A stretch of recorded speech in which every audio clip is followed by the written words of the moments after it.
살아계신 하나님의 말씀의 능력과 은혜가 또 오늘 하루도 변함없이 주님을 의지하며 살아가는 저와 여러분에게 가득하기를 좋으신 예수님의 이름으로 간절히 축원드립니다. 계속해서 사도 바울이 고린도 교회에 여러 말씀의 권면을 하고 있습니다. 오늘도 오늘도 사도 바울의 권면이 이어지는데 17절의 말씀이 또 우리를 여러 가지 생각을 하게 하는 17절의 말씀인데 17절의 말씀을 우리 같이 한번 읽어보도록 하겠습니다. 내가 명하는 이 일에 너희를 칭찬하지 아니하나니 이는 너희의 모임이 유익이 못되고 도리어 해로움이라. 너희의 모임, 고린도 교회에 주시는 사도 바울의 권면입니다. 교회는 어떤 곳인가? 우리가 수많은 것들로 정의할 수가 있지요. 교회는 예배하는 곳이고 또 은혜를 나누는 곳이고 또 기도하고 말씀을 듣고 순종하고 결단하는 그런 곳입니다. 그런데 사도 바울이 너희의 그런 교회, 너희의 모임이 유익이 되지 못하고 도리어 해로움이라는 이야기를 하고 있지요. 이 말을 다시 한번 우리 쪽으로 돌이켜서 적용해 보면 우리가 예배로 모이는 교회가 유익이 아니라 해로움이 될 수도 있다는 얘기입니다. 오늘 나의 기도가 유익이 아니라 해로움이 될 수도 있고 나의 말씀 들음과 말씀의 순종, 나의 봉사와 나의 헌신이 유익이 아니라 해로움이 될 수도 있다. 무엇이 중심이냐에 따라 그 행위가 유익이 되기도 하고 해로움이 되기도 한다는 겁니다. 그 행위 자체가 중요한 것이 아니라 내가 무엇을 입고 무엇을 마시고 하는 그 행위 자체가 중요한 게 아니라 그 행위를 담는 내 마음의 중심에 따라 유익과 해로움이 결정될 수도 있다는 어찌 보면 굉장히 무서운 말씀일 수 있지요. 그리고 우리가 한번 스스로를 돌이켜 봐야 합니다. 오늘 내가 교회에서 행하는 모든 일들을 내 마음의 중심이 어디에 있었는지를 점검해 볼 수 있어야지요. 예배의 자리가 오히려 누군가에게 상처의 자리가 될 수도 있다. 예배는 드렸지만 하나 되지 못한다. 교회로서의 역할을 하지 못하는 겁니다. 주의 만찬을 행했지만 서로 돌아보지 않는 공동체, 주님이 기뻐하시지 않는 공동체일 수도 있다는 이야기를 지금 사도 바울이 하는 겁니다. 예배는 하나님께 드리지만 예배의 열매는 어디서 드러나는지도 우리에게 도전해 주지요. 예배 자체가 예배를 통해 내가 은혜 받은 것이 예배의 열매가 아니라는 겁니다. 예배를 통하여 예배드림으로 내가 십자가를 바라보고 예배드림으로 내 눈에 눈물이 흘리고 마음에 통회함이 온다. 그것 자체가 열매가 될 수 없다. 예배는 하나님께 드리고 은혜는 받지만 예배의 열매는 우리가 사람을 대하는 태도 그 자리에서 드러난다는 것이 지금 사도 바울이 주는 권면입니다. 모임 자체는 거룩할 수 있죠. 하나님이 세운 교회이기 때문에 교회에 모이는 그 형태는 거룩할 수 있습니다. 하지만 18절, 19절에 보니 그 고린도 교회의 모임의 중심에는 뭐가 있었냐? 자기 중심성을 가진 분쟁이 있었습니다. 19절에 보니 자기 중심성에 따라 파당이 나누어집니다. 그러니 아무리 거룩하고 좋은 교회에 모여도 그 교회는 유익이 아니라 해로움이라는 것을 지금 사도 바울이 이야기하는 겁니다. 교회가 처음부터 지금의 모습은 아니었을 겁니다. 우리가 잘 알죠. 교회들이 세워지는 과정에 보면 다 가정에서부터 교회들이 이루어질 때가 얼마나 많이 있습니까? 하멸에 있는 몇몇 교회들, 이 지역에 있는 교회들도 역사를 좀 들여다보면 구역이 교회가 된 교회들이 굉장히 많이 있어요.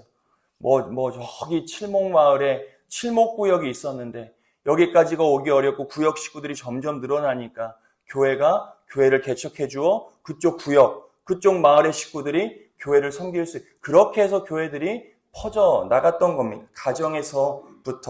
가정에서부터 교회들이 모임이 시작되죠. 그런데 필연적으로 교회가 부흥하다 보니 관리하는 문제 때문에 구역도 생겨나는 것이고 무언가 일을 효율적으로 감당해내다 보니까 여신도회, 남신도회도 조직되어지는 것, 그게 당연히 있는 게 아닙니다. 교회는 반드시 구역이 있어야 되고 교회는 반드시 여신도회, 남신도회가 있어야 되는 게 사실 아니었어요. 편의가 아니라 효율적으로 교회의 성도들을 관리하려다 보니 지역별로 구역을 묶기도 하고 나이에 따라 여신도들을 묶어서 효율적으로 교회를 관리하고 또 세워가는 일을 맡겨 진행했던 겁니다. 그런데 모든 일이 그렇듯 그게 고착이 되다 보니 어때요? 구역 식구 외에는 없어요. 여신도 외에는 없어요. 교회가 그냥 딱 거기에요. 관계가 딱 거기입니다. 오늘 우리의 예배드림도 마찬가지죠. 오늘 내가 하나님께 예배드리러 오는 게 맞는 겁니다. 예배드리러 교회 오는 거 틀린 말이 아니에요. 여러분들이 예배드리기 위해 교회에 들어오고 예배를 드리고 교회 문을 나가는 그 과정 가운데 여러분들의 모습을 오늘 본문을 통해 헤아려 보실 수 있어야 합니다. 내가 교회에 와서 어떤 성도와 내가 인사를 나누는가? 내가 누구와 반갑게 인사를 나누는가? 그걸 보세요. 거기가 여러분들이 은혜 받았다라고 하는 예배의 열매가 거기서 드러나는 거예요. 예배는 드리러 오면서 어느 누구도 반갑게 맞이하지 않습니다. 나는 예배 드리러 왔으니까 은혜가 중요하다는 이유 하나만으로 주변은 쌍그리 무시합니다. 그리고 내가 예배 때 은혜 받고 그냥 그것 갖고 돌아간다? 오늘 사도 바울이 이야기하죠.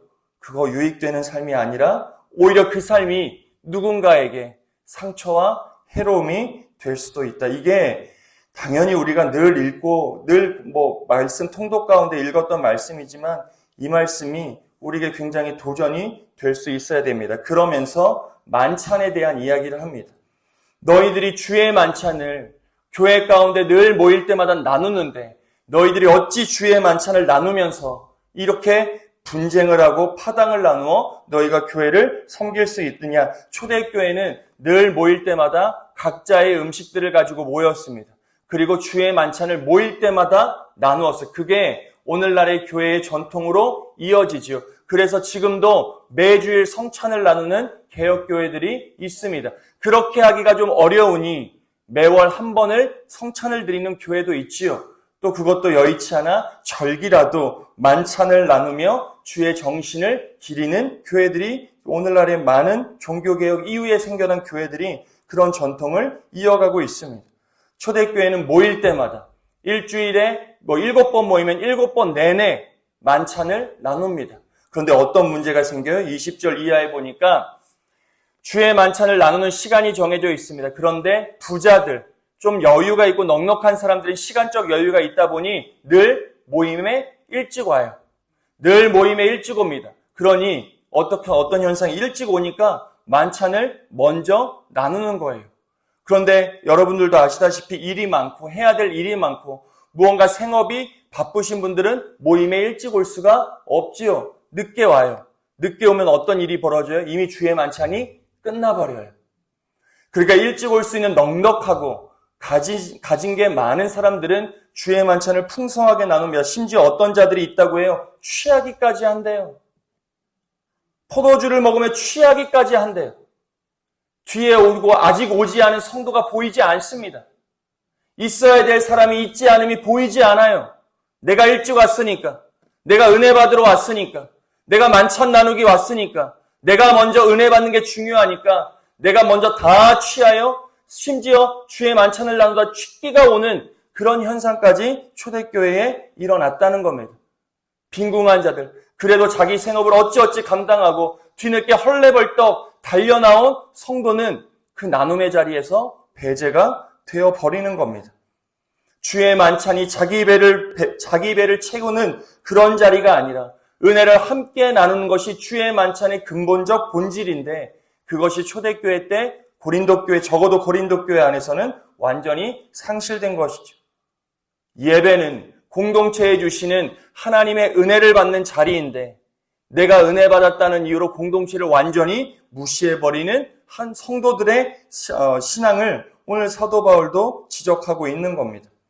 고린도 교회는 주의 만찬의 자리를 자기 만족의 자리로 바꾸어 버려요. 예배의 자리를 내 만족의 자리로 바꾸어 버립니다. 내 욕심을 채우는 자리, 내 만족을 채우는 자리, 내 기쁨을 채우는 자리, 그 경계를 우리가 잘 헤아리며 신앙할 수 있어야 합니다. 신앙의 자리에서도 차별과 무시가 드러나요. 나만 은혜 받는 것을 넘어 함께 은혜를 누리는 자리로 나아가는 게 주의 만찬의 핵심인데 지금 고린도 교회가 그것을 상실했다. 그래서 23절 이하에 보면 주의 만찬이 어떠한 의미인지 우리가 성만찬 때마다 나누는 재정의 말씀이 그 본문 가운데 드러나고 있는 겁니다. 이런 문제 때문에 고린도 교회에 있었던 이런 어려움 때문에 사도 바울이 주의 만찬을 어떤 마음으로 나누어야 되는지를 이야기하죠. 그 핵심이 24절입니다. 우리 24절의 말씀을 같이 한번 읽어보도록 하겠습니다. 24절입니다. 축사하시고 떼어 이르시되 이것을 너희를 위하는 내 몸이니 그 이후에 피에 대한 이야기도 하지만 주님께서 축사하시고 떡을 떼어 이것을 누구를 위하는 내 몸이라 말씀하십니까? 너희를 위하는 내 몸. 이게 성만찬의 가장 중요한 표현과 말씀. 너희를 위하는 내 몸이니 이것을 행하여 나를 기념하라는 겁니다. 성찬의 진짜 의미, 성찬을 뗄 때마다 우리가 주님의 죽으심을 기억하는 것이죠.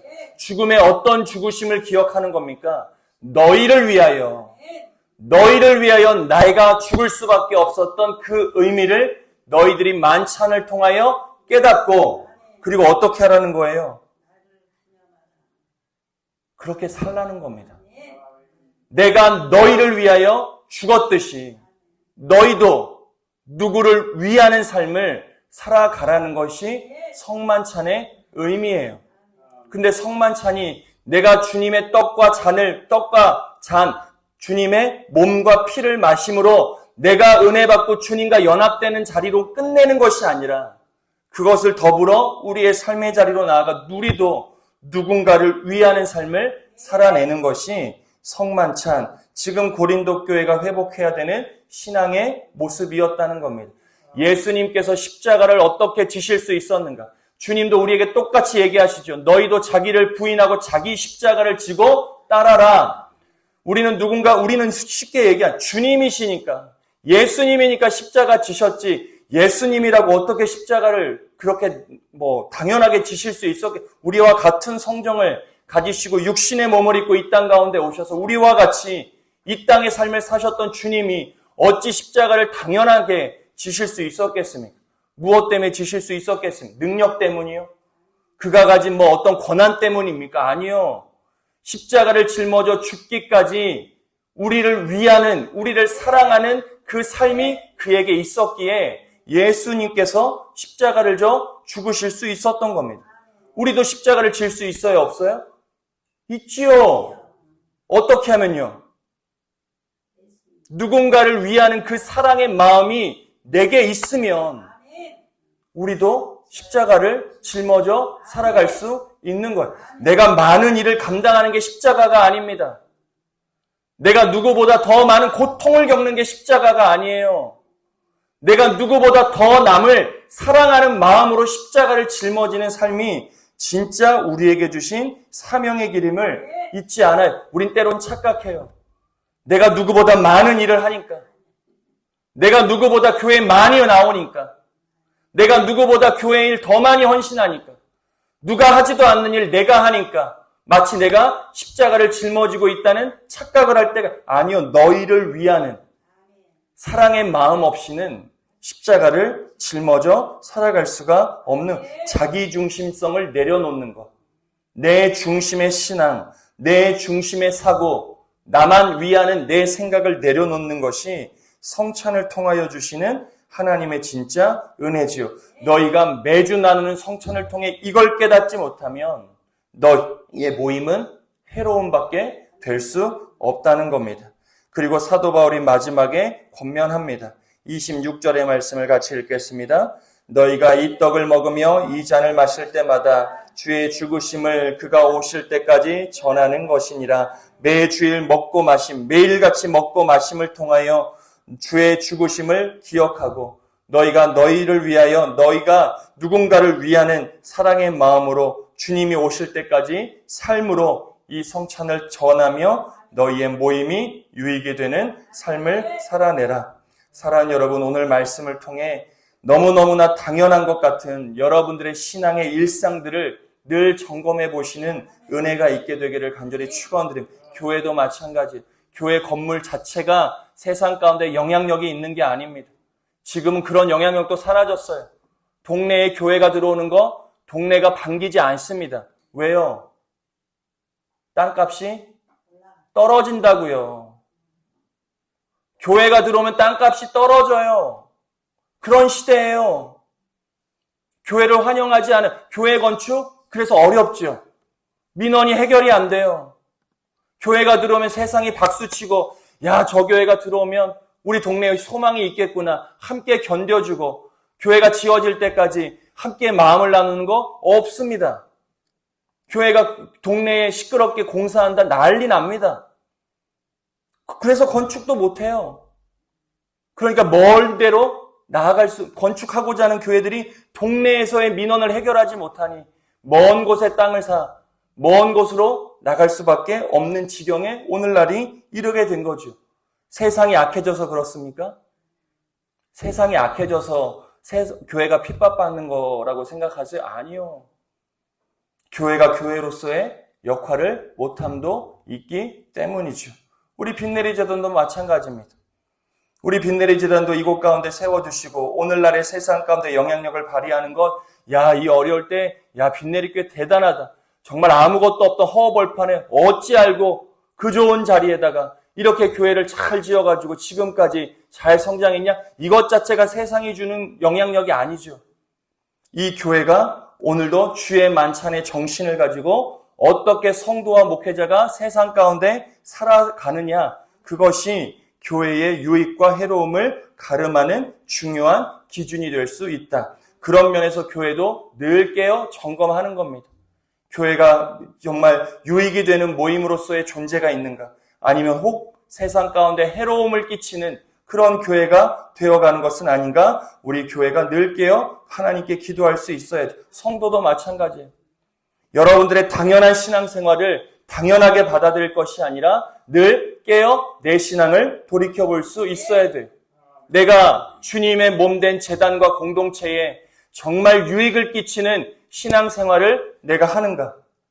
아니면 혹시 내가 전에 나눴던 말씀처럼 거치는 자, 오늘 본문의 표현대로라면 해로움을 끼치는 자가 아닌가? 그거의 기준은 오늘 나눈 만찬의 정신에 있는 거예요.